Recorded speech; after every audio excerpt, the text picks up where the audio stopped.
You want me to be ignored more than every time. Oh, never just stop me. Oh, never just drop me. Oh, never just kill the things I no, never just stop me. Oh, never just drop.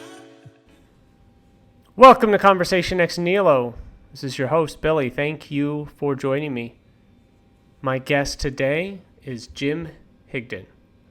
Jim is one of the co-founders of CornbreadHemp.com, a CBD company based out of Kentucky. Jim is a native of Lebanon, Kentucky. He holds degrees from Centre College, Brown University, and the Columbia University Graduate School of Journalism. He worked briefly for the New York Times before returning home to write his first book, The Cornbread Mafia, which was published in 2012. The Cornbread Mafia tells a story of the biggest domestic marijuana syndicate in American history. After that, Jim worked also for the Washington Post and Politico. Jim's a very interesting guy. We had a wonderful conversation. I wanted to talk to Jim because coming from Colorado, the first state to legalize marijuana, I know very, very, very little about cultivation and also about the marijuana companies, the marketing that goes behind it, all of those sorts of things, right? And it's a very interesting subject. People ask me about it all the time. And so what do? I don't go to a local guy. I go right to a guy from Kentucky to answer some questions about how this business works. And I wasn't disappointed. Jim was a great guide into this kind of world. Having gone to the Columbia University Graduate School of Journalism, I wanted to talk to him about that because I got rejected from that college when I wanted to go to journalism grad school. And I was kind of curious to hear what I missed out on. We didn't get a chance to talk about that too much, but God, I loved his story. I mean, I wish I would have talked to him more about 9/11 in New York. I wish I would have talked to him a little bit more about being a Southern man living in New York, kind of William Styron style, as it were. And I can't wait to read his book. And I'm not just saying that. You know, there's absolute sincerity when I say I can't wait to read that book. It just sounds so utterly fascinating. But of course, we wanted to talk quite a bit about the hemp industry as well.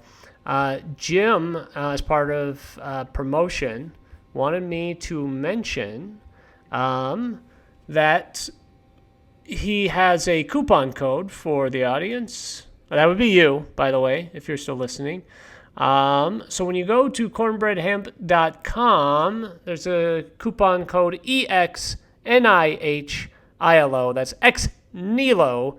You'll get 20% off your order. You might be asking, Billy, what do you get out of it, our dear host? And the answer is nothing that I know of. I don't know, it helps Jim out. You know, Jim's a good guest. If you're going to buy CBD, might as well go there. You get a bit of a discount. It's pretty great. So he also specializes in the CBD gummies. And he wanted me to mention that they are whole flower and they are USDA certified organic. Sounds like important stuff. If I were in the market for a CBD product, I would probably want one that was certified by somebody who knows what they're talking about. So I don't know. Check it out. Give me some feedback. I would love to hear it. Join the conversation. Billy at convoxnilo.com. Find me on Twitter at convoxnilo. Enjoy my conversation with Jim Higdon.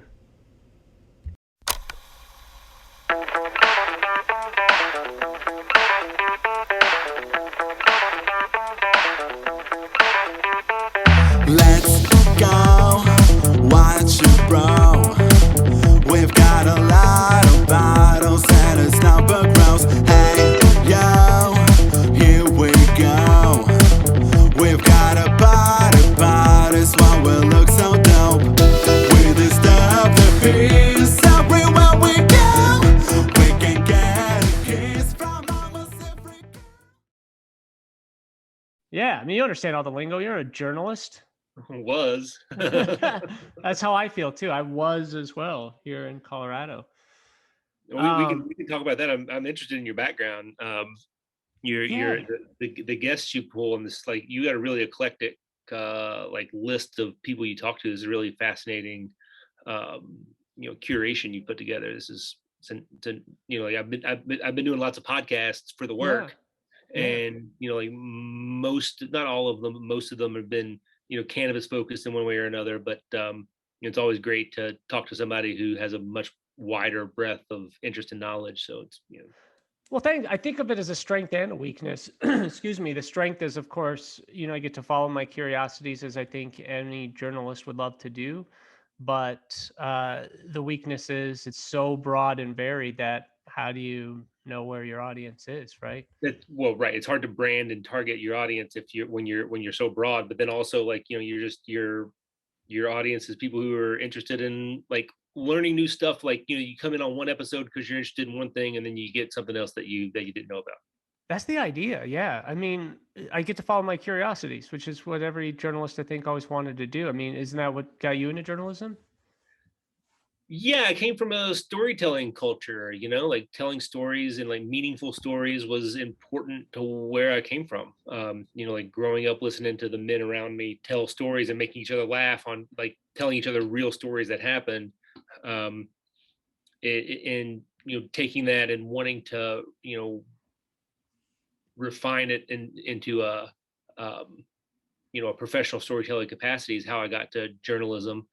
Started as a creative writer in fiction Hmm. and that sort of thing, and then realized that the value in the storytelling was um, removing oneself from the story, not making it about oneself, but Right. putting your skills to work for someone else's story, and then telling that story as accurately and truthfully as possible. And that's where I ended up discovering value in my skill set. It's hard, isn't it, to I think put your own ego aside, or at least I have a hard time with it. It's a constant struggle. Hmm. As a journalist, as a writer, um, you know that you're good at what you do, and that lends to ego creation because you're good at it. You get feedback that you're good at it, and you know that you're Yeah. good at what you do. And then that influences your style and your point of view. But it's always about something else.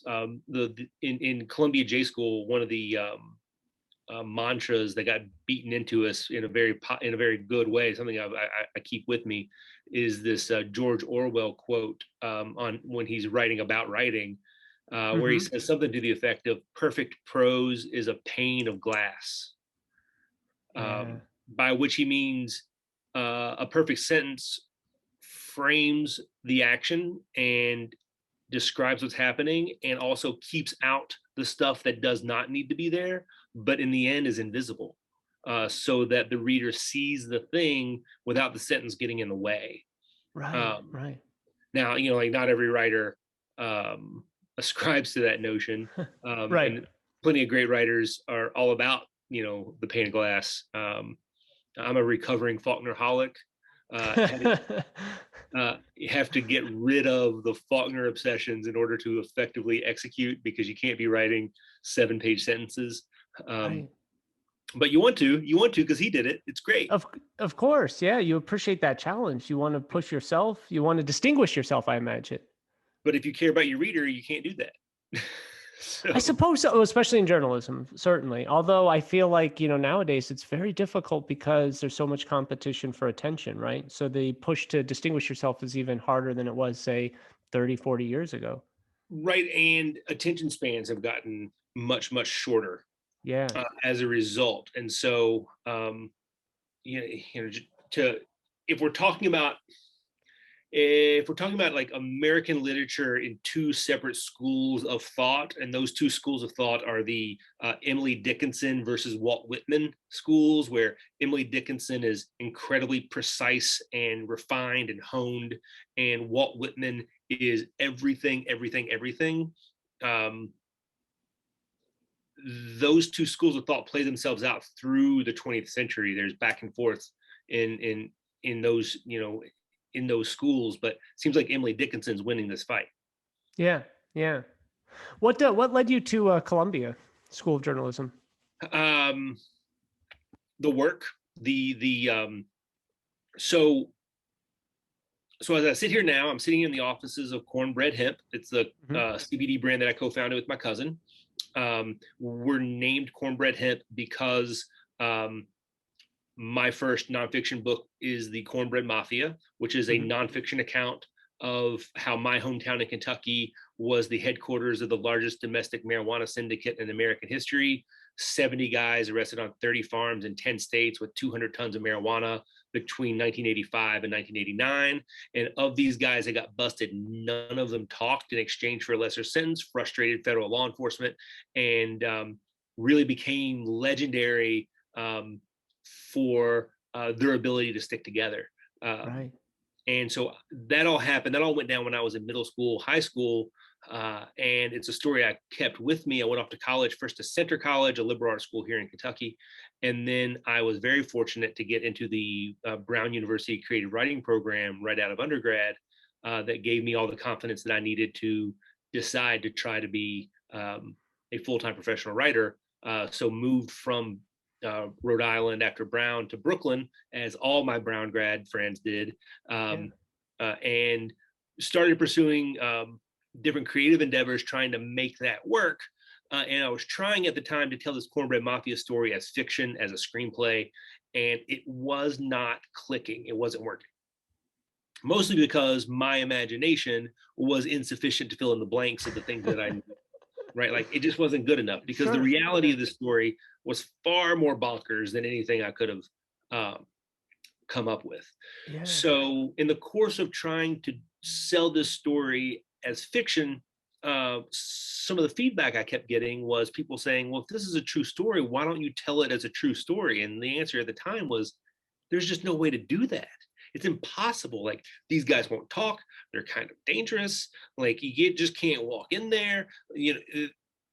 There's what we know and what we don't know, and there's no way to get the other stuff. And then I was in New York for 9/11. I was in New York for the invasion of Iraq.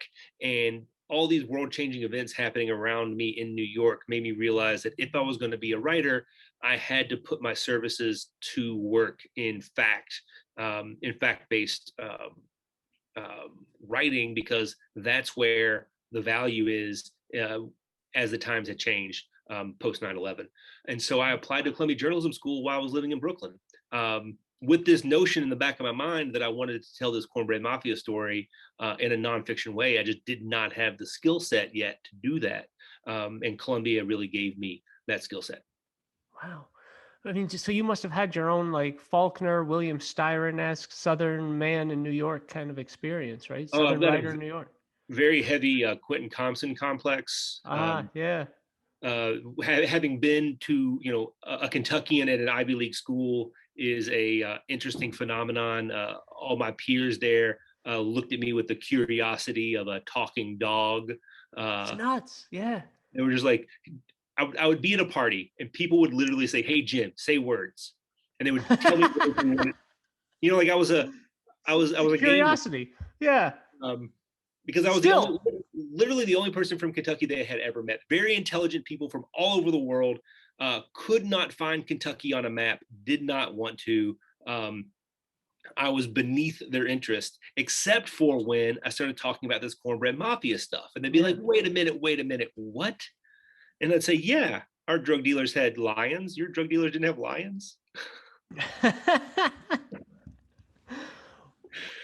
I mean, man, so those must have been some of the stories you were hearing growing up, some of the whisperings that you were hearing. Because it was a small town you grew up in, right? I mean, Yeah, Lebanon? tiny. Yeah, like Tiny. 10,000 people. Yeah, yeah. What was that like growing up? Can you just give me a little bit of what what that felt like? Tiny town, Kentucky. My father owned a grocery store. Hmm. So, like an independent IGA food town. My first, second, third, fourth, and fifth job was working in a grocery store that my father owned. So 12, 13 years old, I was cleaning the parking lot, got promoted to sacking groceries, moved up from there, ended up helping integrate their first computer system and UPC codes and that sort of thing in high school, working in the deli, working like unloading the produce truck at 4 a.m, Hmm. like doing stuff for the grocery. Small town, played on the football team, watched every movie from the video store. So I have a very good cultural knowledge of any movie made on VHS from 1991 to 1994. I've seen a lot of movies. I think I think I could go round for round with you on that for sure. That's great. So I grew up culturally curious, but in a culturally deprived area. I was about an hour and a half from Louisville, where I am now. So I was rural but not remote. I could get to what we consider the city, easily enough. So by the time I was 16, 17 in high school, I had a car. We get to Louisville, and I'd spend my money at the comic book store and the record store, and buy punk rock CDs and Marvel comic books. I was going to surmise there's definitely a punk rock influence there. I would have guessed, because of not just the industry you're in, but the kind of the aesthetics of it. I love the glasses. I love the kind of the Dickies work shirt thing. Dickies work shirt. Yeah, this is. I love that. It's not like a typical hemp farmer where I would imagine more, I don't know, granola looks. Yeah, I mean, granola is great, but that's not our MO around here. We go and get it. I love that, man. I do. And it's one of those things, because you don't associate Kentucky with cannabis. I mean, I'm from Colorado, right? So we're first state to legalize it recreationally. So I guess I can't speak for everyone here, but I would just guess that most people would think verboten in the South, all across the board. Well, I mean, that was once the case. So historically, Kentucky led the nation in hemp production. First documented hemp crop in Kentucky was 1775. So growing hemp in Kentucky before the Revolutionary War, before Kentucky was a state, before Virginia was a state. So as a county in the colony of Virginia, Kentucky was growing hemp. And through the antebellum period, utilizing enslaved Black labor to really create an industry of hemp in Kentucky that benefited white slave owners. And into the 20th century, until foreign competition really started to wear that down. So the point when it becomes illegal in 1937, the Kentucky hemp industry had taken a beating from Philippine grown jute as a competitor to Kentucky hemp. But up until the early 20th century, Kentucky led the nation in hemp production. Turns out, one of these facts that that folks in Colorado would understand, that makes Kentucky well suited to grow all sorts of cannabis, not just hemp, is that it sits on the 37th parallel. Yeah. Which, when you cross to the other side of the world, goes through the Hindu Kush mountain range where indica strains originated. So the light cycles in Kentucky are uniquely well suited. Now, the 37th parallel is also the border between Colorado and New Mexico. So southern Colorado gets the same light cycles that we get in Kentucky. The difference is that Kentucky's climate is just much better suited to growing hemp and cannabis outdoors than the Colorado climate. The hemp industry in Colorado is, contributing to this man-made drought situation that's plaguing the Western region. Wow. I mean, I had no idea about that. Can you tell me a little bit more about that? This man-made drought. There's a man-made mega drought in the Colorado River Basin. You know more than I do about my own state. It's a bad thing. And all the hemp crops outdoors in Colorado are getting irrigated. They're getting irrigated from the river, and they're getting irrigated from water that would have gone somewhere else. The reason why Colorado has such a robust cannabis and hemp industry is not because it's the best place to grow it. It's because, as you said, it was the first place to legalize. So it's more of a political advantage than an environmental sustainable advantage. And so as Kentucky comes online, eventually, and Virginia, as we sit here and speak, just legalized cannabis recreationally, and the beginning of that, not sales but possession and home grow, begins July 1st of this year. So Virginia is going online as a legal state right away. So that's the first southern state to fully legalize is Virginia, and that's right now. That's huge progress. When I was in journalism school, my minor was criminal justice, and I had this wonderful professor in criminal justice theory, and he wrote his doctoral thesis on the decriminalization of marijuana. feeling like decriminalization would happen in his lifetime. So he must be in his 50s now, but he never foresaw it being legalized. And it's amazing how within just a few years that changed. I mean, that must have been a huge surprise to you guys as well. Well, speak from the point of view of being in the business now, like we're it's really fascinating to be on the edge of the paradigm shift, right? Like the cultural understanding of all this is shifting, and now the legal aspects of this are shifting, and it's very fast, like slowed us from in people time terms, but in terms of grand scope history terms, incredibly quickly. Having gone from full prohibition to full hemp legalization from 2014 to 2018 is a really big deal. And I think we'll look back at the farm bills that legalized hemp as a real significant step forward in terms of full strength cannabis legalization, in no small part because people like Kentucky farmers have now got a taste of what it's like to grow hemp outdoors and the potential economic benefits of that. And those farmers as a constituency group are really powerful. And in centers of power, like state capital, Frankfurt here in Kentucky and Washington, D.C., law enforcement is incredibly powerful, especially with Republicans, in terms of getting their way. And law enforcement is determined to keep this illegal because it's their bread and butter. The way law enforcement does their business is by using the cannabis prohibition to say I smelled marijuana, and so therefore I had probable cause to violate this person's Fourth Amendment rights to search his person, his vehicle, his house, and almost in disproportionately cases, black and brown individuals, black and brown men.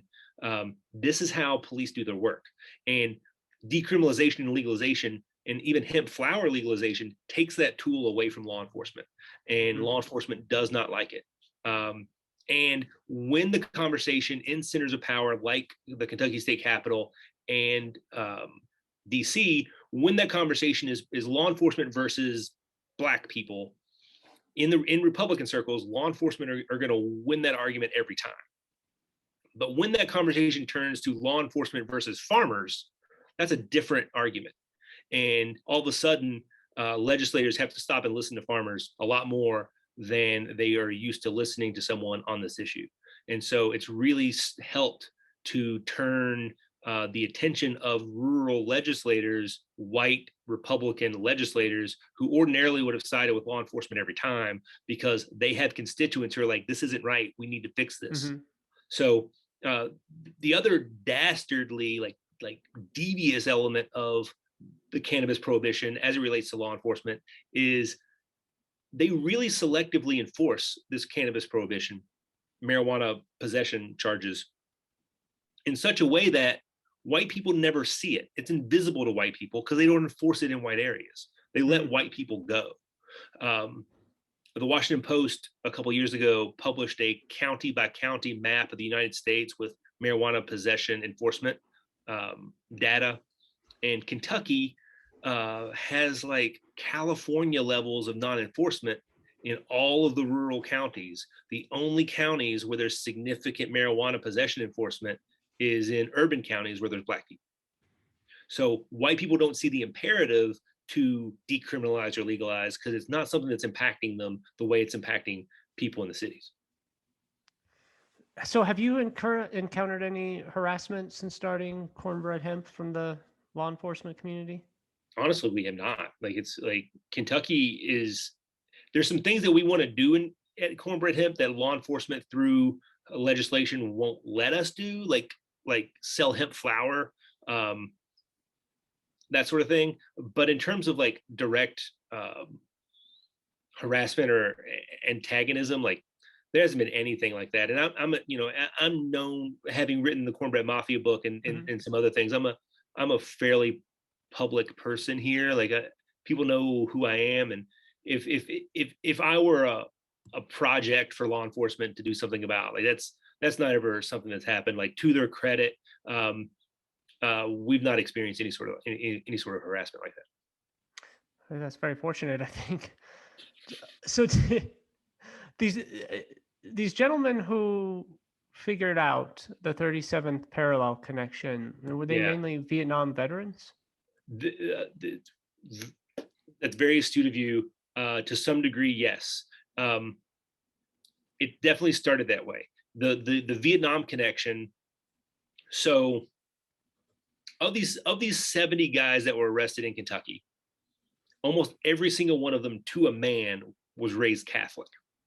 And so I come from this Catholic enclave, like a rural white Catholic enclave in central Kentucky. There's lots of convents and monasteries in my neck of the woods.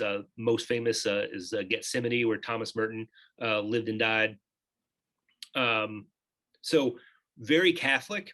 And one of the questions that I had as I was exploring the book and doing the reporting was, why is this? Why is it that, well, first of all, why did the largest domestic marijuana syndicate in American history happen in central Kentucky and not California, Texas, New York, Florida? Like, why did it happen here?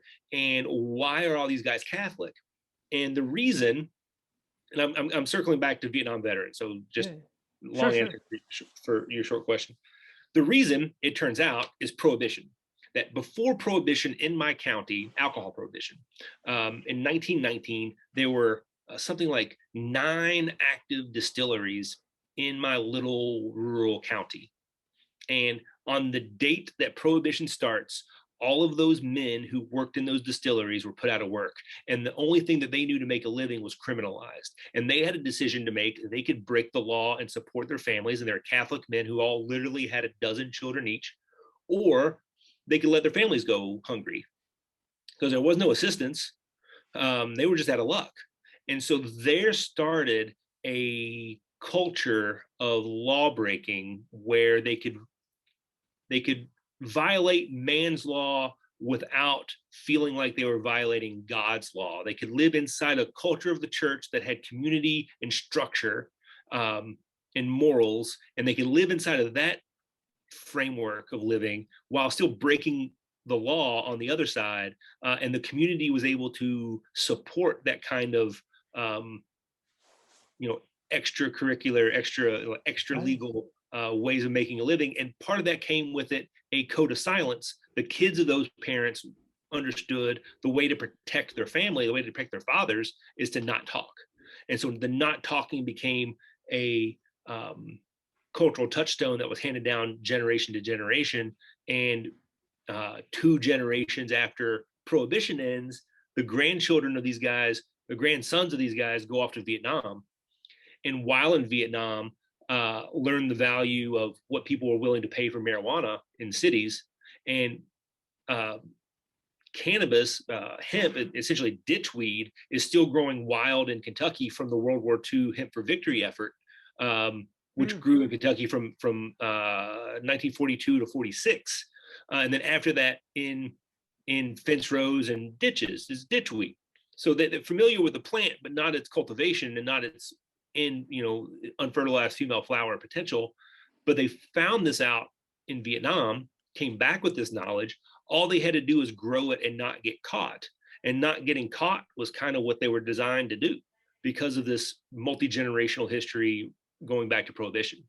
So plugging in that prohibition culture with the knowledge of what cannabis was worth because of the Vietnam War is what made this whole thing blow up.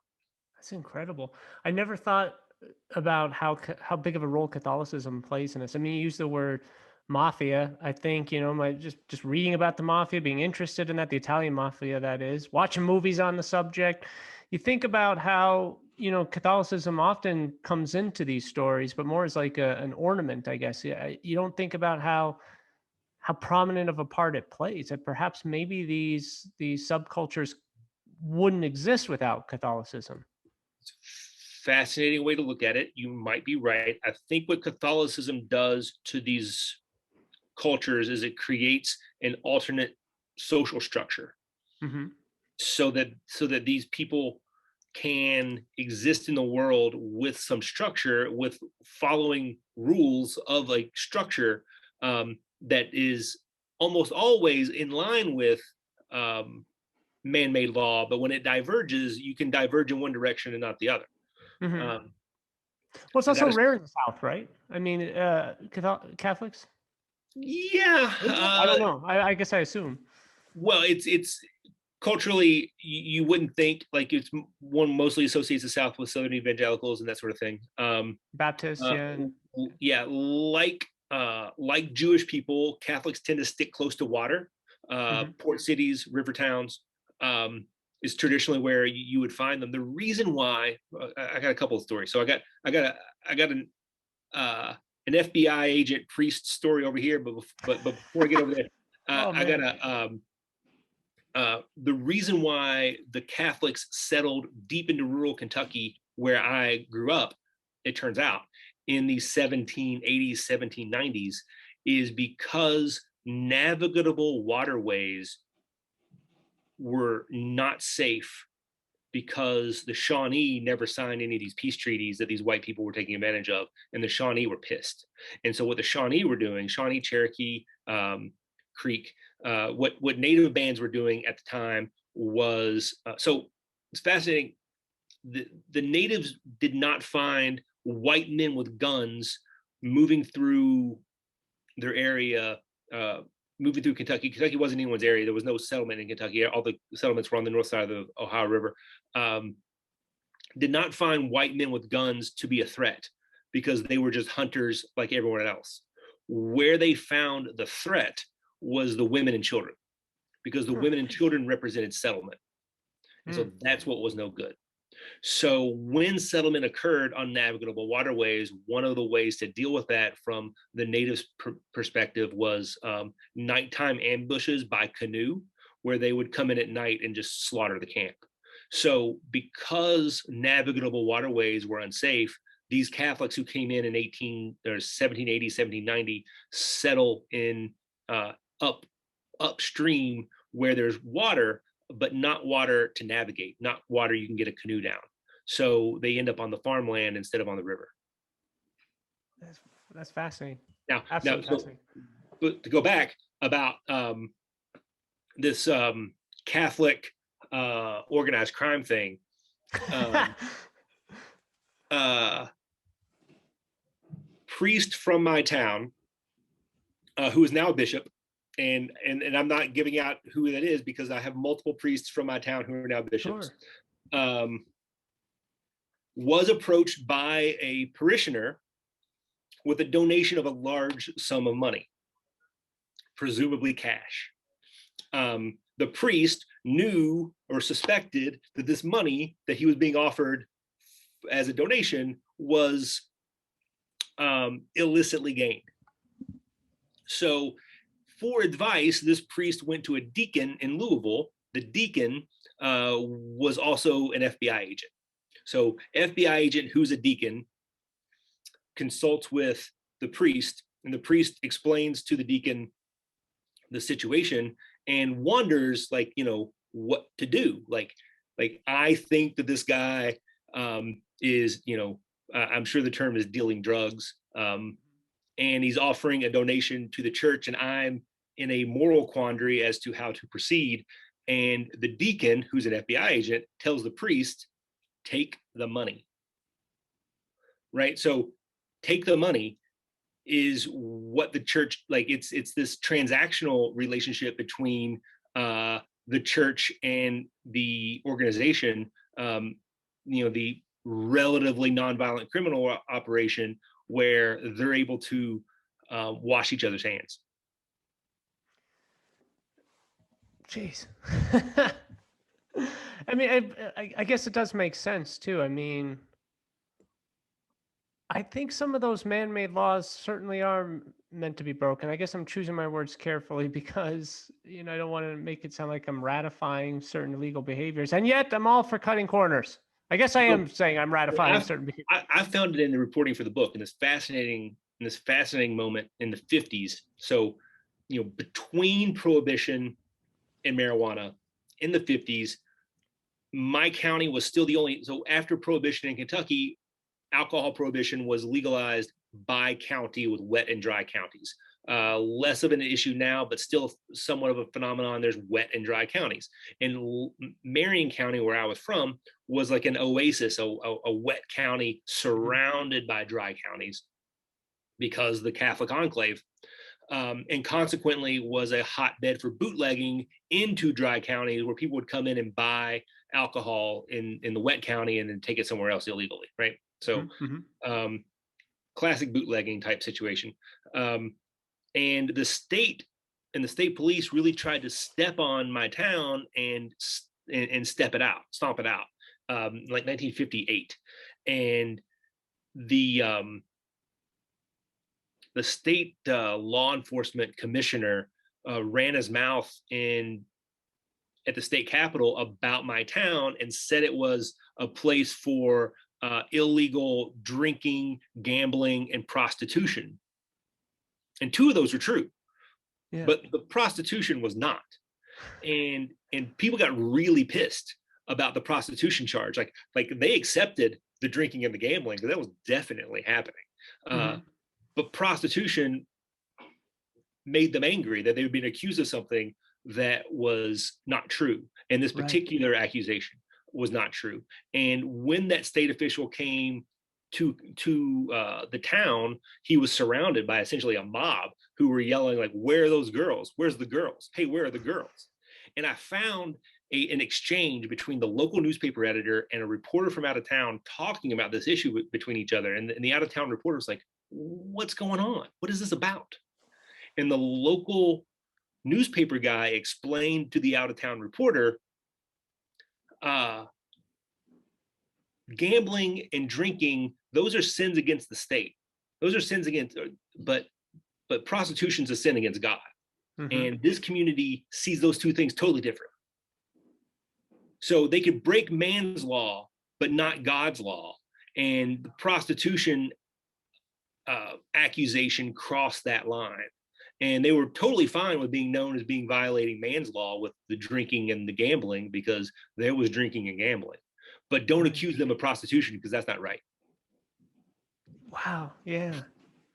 It's very interesting the way they look at it and how cultures stick together, how certain communities pull together against the larger ones outside.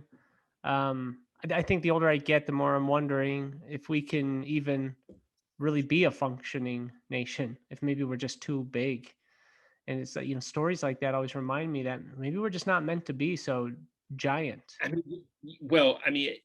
You would think, or I can understand that perspective, but in my experience, having lived the story, reported the story, and then being the storyteller, the keeper of the story, it resonates really amazingly well with audiences, with people, with readers who have no cultural context to where I'm from and what I'm talking about, right? The similarities of the difference, like all the differences become window dressing, and the similarities really kind of shine through. The stories that we're telling from the Cornbread Mafia period could really have happened lots of places to lots of different groups of people, whether that's white Catholics in the country or other immigrant groups, Jewish groups, and Black communities and other cultural minorities, stick together in similar ways. That what's fascinating is that all of these 70 guys, there was no crack. Eventually, there were some people who ended up talking because the feds played real dirty.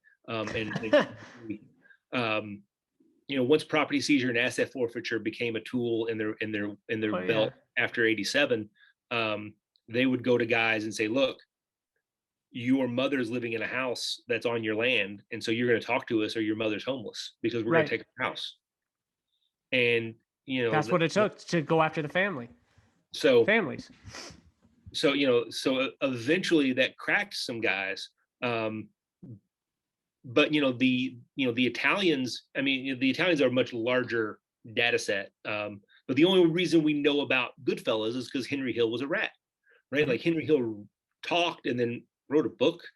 The only reason we know about Goodfellas is because someone from inside talked. With Cornbread, I had to go in and pull teeth.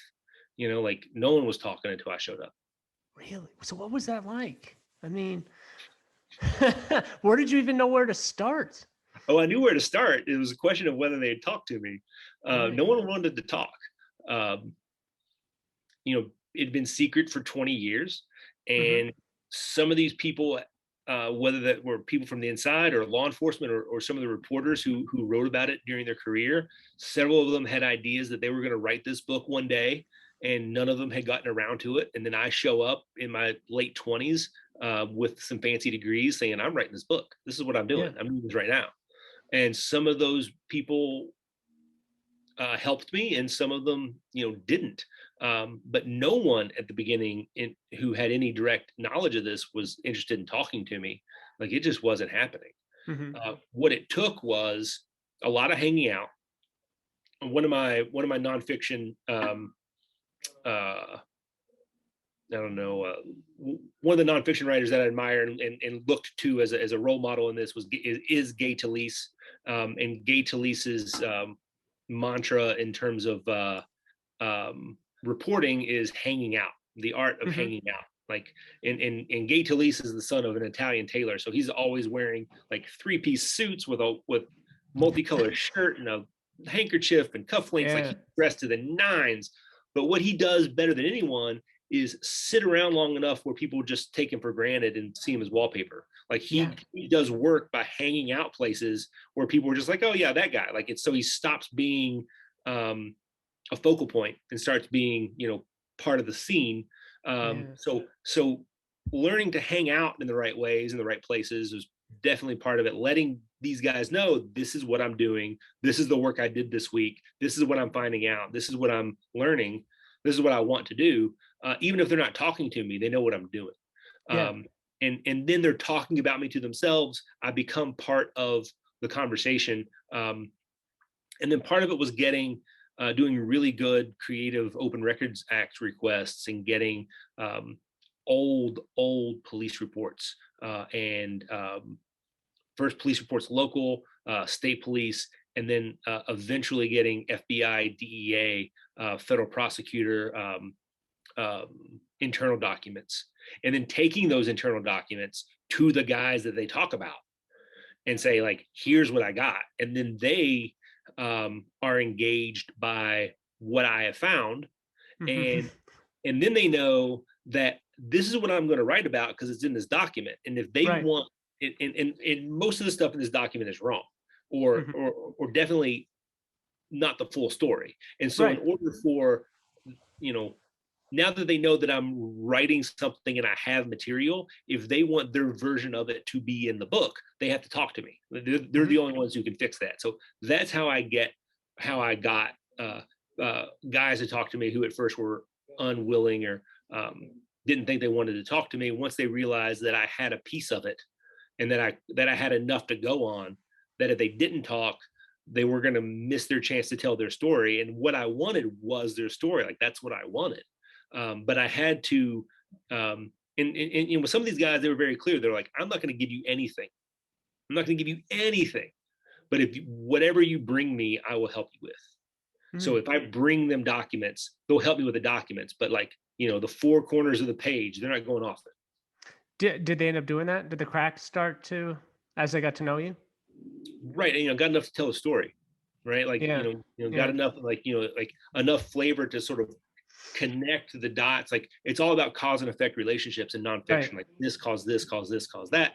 And I was able to interview them enough to get that story of how it progressed. And like, as the laws change and as the laws get increasingly more dire, these guys are still out in it, like, despite the risks. So like, like, it's a really dramatic story because they're running into a wood chipper and they kind of know it, but that's what they're doing. Like, they're already doing it. So as the laws changed during the Reagan administration, they're just barreling ahead. And somewhere in DC, the FBI and the DEA are starting to realize, oh, here's this farm in Missouri where we found 20,000 marijuana plants and we arrested 5 people. They were all from this town in Kentucky. And then here in Kansas, we arrested 5 people from this town in Kentucky. And they had these farms with this many marijuana plants. And they start making a list, and it's alphabetized, A, B, C, D, D. and like it's getting down to LMNOP territory of all these different farms in different states where they've arrested, like that fit this pattern of people arrested from this town, lots of marijuana, and it starts to dawn on them, oh fuck. Like the DEA before Cornbread Mafia never imagined that marijuana production could happen domestically at the scale that Cornbread was doing it. They assumed that all of illegal marijuana use was being fed by smuggled cannabis from Latin America, the Caribbean, Yeah. so for them to realize under their nose that one, there was a major domestic marijuana syndicate operating under their nose, and two, that it all came from the same place in Kentucky, like it just set their hair on fire. Man, I'm sure. How long did it take you to, I mean, I know you had the idea for a very long time. Once you started doing the research, how long did it take you to complete the book? Longer than it should have. Um, I had a book contract that started in 2006 with a major house. And I kind of had a draft by 2008. Not what it turned out as, but while I was getting a draft together, my editor at that major house left to become an agent. And what that meant was that my project was an orphan. And in publishing, orphans get killed because no one else at the house wants to pick it up. So they found a reason to kill my contract. They killed it. And then that was like March of 2008. And then 2 months later, Lehman Brothers collapses and the financial crisis and subprime mortgage and yada, yada. And Amazon takes over the publishing industry. And so all of a sudden, everything gets real tight. I moved back to New York, tried to hustle up another contract. Was there for a year and change. That didn't work out. I moved back home, moved in with my parents, went back to work at my father's grocery store for a year, and not my best year in terms of my career, but I stuck it out. And because I didn't have anything else to do in my spare time, I was working on this book and continuing open records requests and interviews. So by the time I was able to bootstrap myself into another contract, I had a really hefty, work of nonfiction on my hands. That is fantastic. I mean, it's going to sound like a off the wall question. How old are you? I'm 44. Okay, so you're not much older than me, because I see a lot of parallels there. 2008 crash, everything changed, especially in journalism. I mean, it was very, very apparent to me too. A lot of dreams got crushed there. A lot of big dreams got crushed. Yeah, people were working on stuff that just didn't pan out. But I had this giant hole in my resume. Like, what the hell was I doing? And if I didn't finish this book, I hadn't done anything. So I just had to get through it. How did you manage that panic and soldier on? I mean, again, there was nothing else. Like when I left Columbia Journalism School, my classmates saw me like I was on a fast track. I walked out of Columbia with an amazing book agent, and then got a job as an intern as a web producer at the New York Times, and then quit the New York Times because I sold that book proposal to a major house by the end of that calendar year. Like I was on fire. But it didn't work out. It didn't work out that way.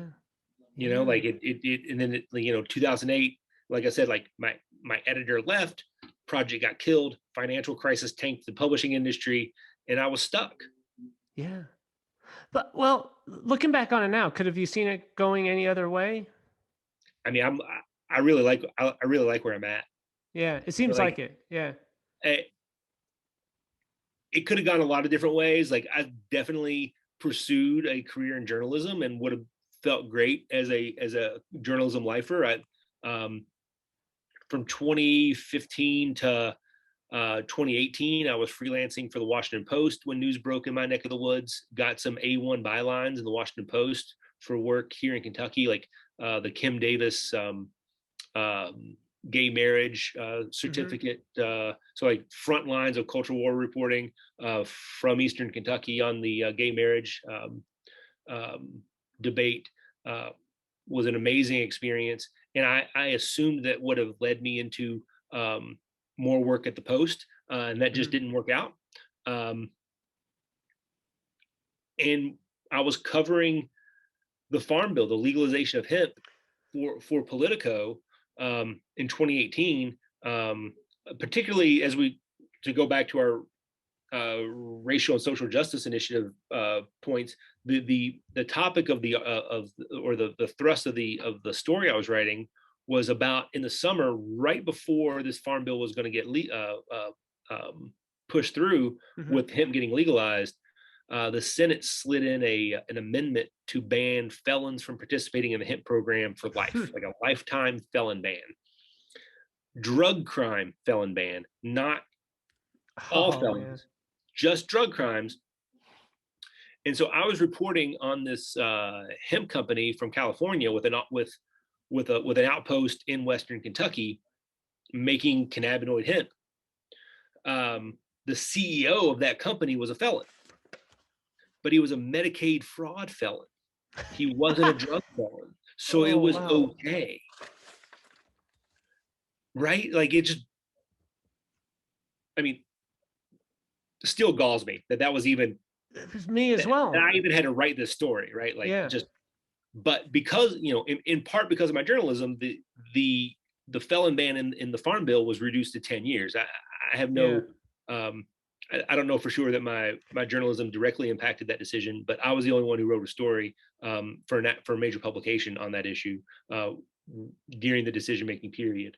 So, so in the course of that reporting, realized that these guys the entire CBD industry was basing itself on whole plant extraction.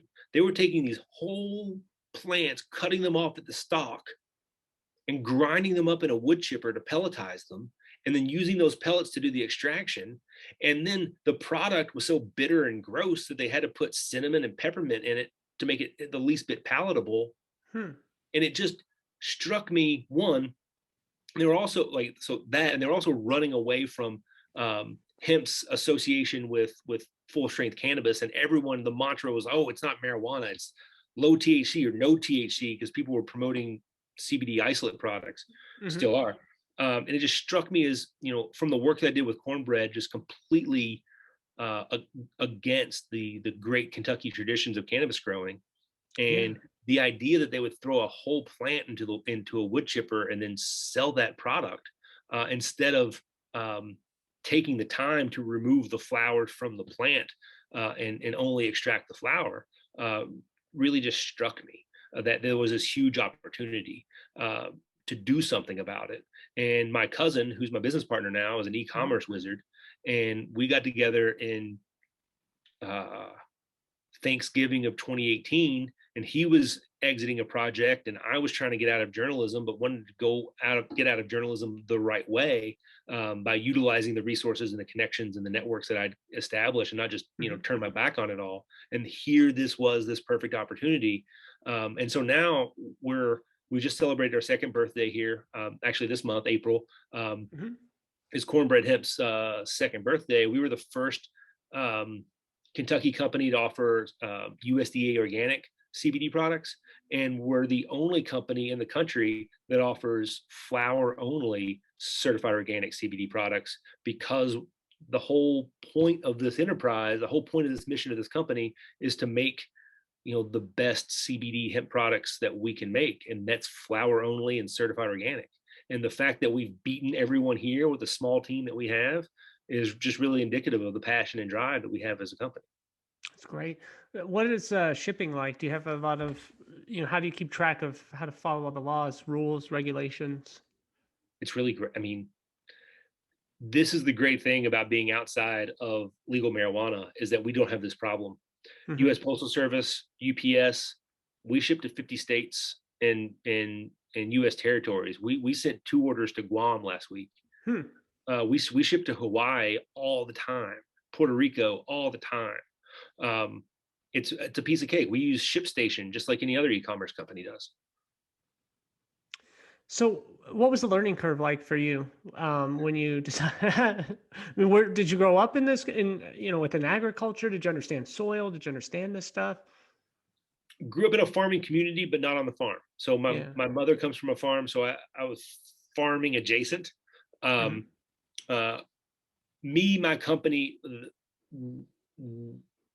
we don't farm ourselves. We're partnering with um, family farmers in Kentucky who do the farming. So we don't have to become experts at every part of the supply chain. What we did was utilize my network and connections to find the best people Hmm. making you know existing certified organic farms who then started growing certified organic hemp and then um, partnering with those farmers uh,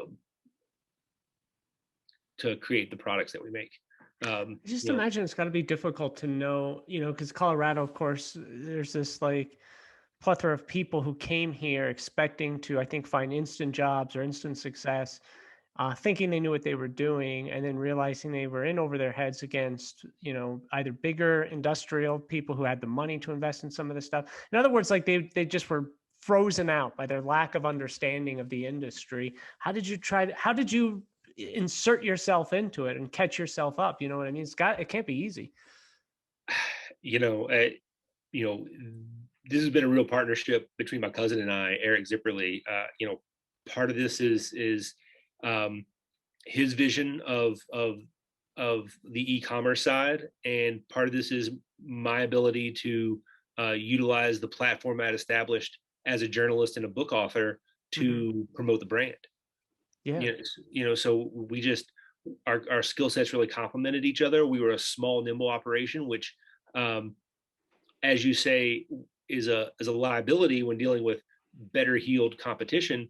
Hmm. But it's also an asset when um, they've have established supply chains and production methods, and we're going, running circles around them with new product development that they just can't do because of they've invested in a certain supply chain and process that doesn't allow them to be organic and flour only because they're doing it this conventional way. Yeah. I think at the simplest, I'm kind of curious, just trust. How is trust established with farmers, with other people in the supply chain, just to understand, like, how do you know you guys aren't getting screwed by people? So trust is in a real deficit in the hemp industry. Hmm. Canna is this large hemp processor here in Kentucky that was forced into bankruptcy last year for non-payment of millions of dollars in debt. Lots of them were Kentucky-based contractors, Kentucky hemp farmers, and people elsewhere from other places. They just business plans for some of these big companies all depended on FDA coming in with regulations. And when FDA stalled them out in 2019, 2020, those business projections never came to fruition because major pharmacies, major retailers continue to stay on the sidelines. And so the projections that these businesses had on what they were going to sell in CVS and Walgreens and Kroger didn't happen. And so they stopped paying people, and that meant stopped paying farmers, and they went bankrupt. Some of the farmers never got paid. So trust was a real issue, and that's where my experience as a book writer and an author and a journalist came to play because people knew who I was. I wasn't some, to use a um, I wasn't a carpetbagger.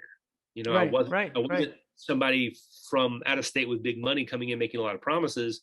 People know who I am. People know who my parents are, Hmm. and that's the first step to building that trust. Yeah. The second step is making the check clear, right? So like, you do those two things, and then it's a matter of taking care of your people. And Well, some of these big companies came in and screwed the farmers, and that's just no way to do business because people have long memories here. right, right. So it's similar to your story of getting the story for Cornbread Mafias. You just have to be there. You have to hang out. You have to be seen. You have to be a part Exactly of it. right. It's exactly right. So Yeah. part of this, I took my girlfriend on a date in February of 2019 to the Organic Association of Kentucky's annual meeting in a hotel in Lexington because Romantic. It's a romantic day. she was thrilled. Um, but it was a really important meeting because this was the first meeting of the Kentucky Organic Hemp Cooperative. These group of organic farmers from the Organic Association were getting together to get involved in hemp, and they were really passionate about not just growing hemp, but growing hemp in accordance with USDA organic regulations. And I was there not just as the author of the Cornbread Mafia, but someone who had been reporting on the policy side for places like Politico for years. So I was able to offer my knowledge and insights to them in the course of that meeting and beyond.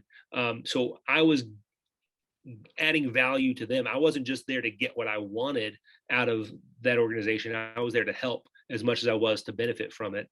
And that's what it takes. It's about showing up and lending your expertise to people who are genuinely interested in doing the right thing. And so, that's the steps that we took to become the first brand to offer certified organic CBD products from Kentucky. There's a lot of CBD brands here. Organic certification wasn't a secret, but getting there first was a big deal. How do you stay ahead of the competition? It's a heavy competition now. By innovating, by being creative, and by thinking forward, and by using our perceived disadvantages as strengths. Because we're a small operation, we can operate in small batches. That means we can innovate those batches quicker, and we don't get stuck with inventory because we're keeping our inventory fresh.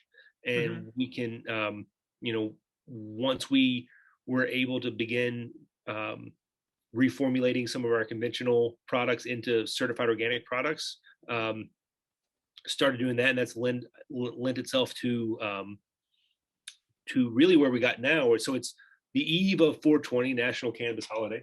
Hang on just a second. That's right. Yeah, not at all.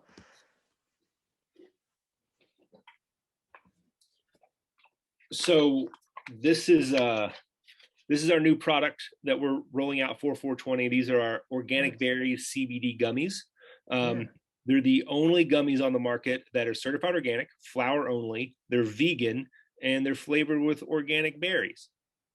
They're amazing. I love the idea. So we were outside of the gummy game for a while and wanted in, but getting CBD gummies is no easy feat. Like, most CBD brands are buying white label CBD gummies from some of these large processors. They're in Colorado, here in Kentucky. They make these gummies by the truckload, but they're all the same thing. Yeah. And the quality is not real great. And they're made with isolate, and they're made with gelatin, and they're not great. High fructose corn syrup. Right. So we wanted to make a gummy, but we wanted to do it to cornbread standards, and that meant certified organic. But if we're going to go certified organic, we also wanted to make sure it was vegan. And we use this flower only extract that's really special in our oils, but in the gummy, it's even better. It's like kind of magical. And now, even before these gummies, just with the oils, our largest state in terms of revenue right now is California. And wide open cannabis market. People in California can get their CBD oil from literally anywhere. Right. May take an extra day for us to ship out there sometimes, depending on where in California they are. But they're ordering from us because they want certified organic full spectrum. They want the USDA seal on that cannabis product. So this certified organic seal means that the product is made to this high standard, and you can't get that in any dispensary because none of that stuff in the dispensary is legal under federal law. So the USDA organic seal isn't applicable. So we're in this very narrow sliver of the Venn diagram where we've got cannabis products with ratios that are essentially dispensary grade, but we're on the legal hemp side of the wall, so we can get USDA organic certification. And so really smart cannabis consumers who want to ensure that they have the highest quality products, they come to us from everywhere. So we do really well in legal, mature cannabis markets. I'm wondering, when they federally legalize it, I feel like it's a when and not an if. What changes for you guys? Expanded product offering. Right. So it's a Like, good thing. You see drawbacks to it.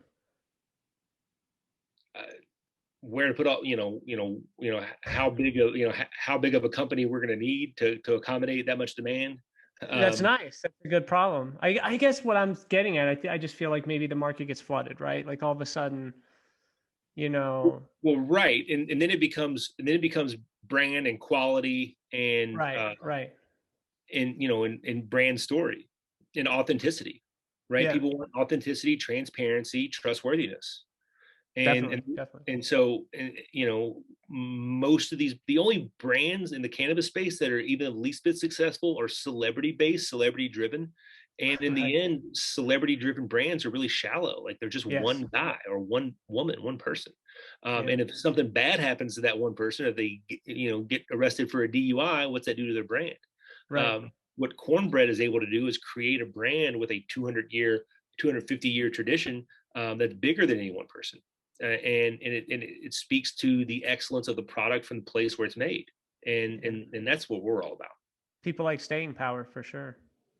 So we really see ourselves as a national brand, that's poised for a long term significant piece of the market share of hemp derived cannabinoids currently. But whether the THC threshold on hemp is increased, or cannabis is legalized outright nationwide, there's still a long way to go. What we learned here on the hemp side is legalizing through Congress is one step, but until the FDA regulates it, it's still in a gray zone. Hmm. So what legalization advocates need to get their head around as it relates to cannabis is looking at the hemp situation as a roadmap for how this is going to go when cannabis gets legalized by Congress. Because cannabis gets legalized by Congress, there's no medical marijuana in America, even if it's legal by congressional standards, because the FDA controls what is considered medical, Hmm. what's considered medicine. And if the FDA says it's not medicine or not a supplement, then it's not nothing. And so it's difficult to then market that product to customers without running afoul of the FDA. Hmm. So legislation is step one, and then regulation is step two. And that regulatory step is almost as difficult as the legislation step. God, I gotta ask as we're winding things down, but what that Mitch McConnell character? What is it? What does he think about what you boys are up to? Does he know what's going on? Have not spoken to Senator McConnell about what we're up to, so would hazard to guess that he has an opinion. My father's in politics, so I know that Senator McConnell knows my work with the book. I've seen him briefly in um, um, events, and he knows who I am. But he and I have not, nor his staff, had much conversation about the direction that we're taking this industry.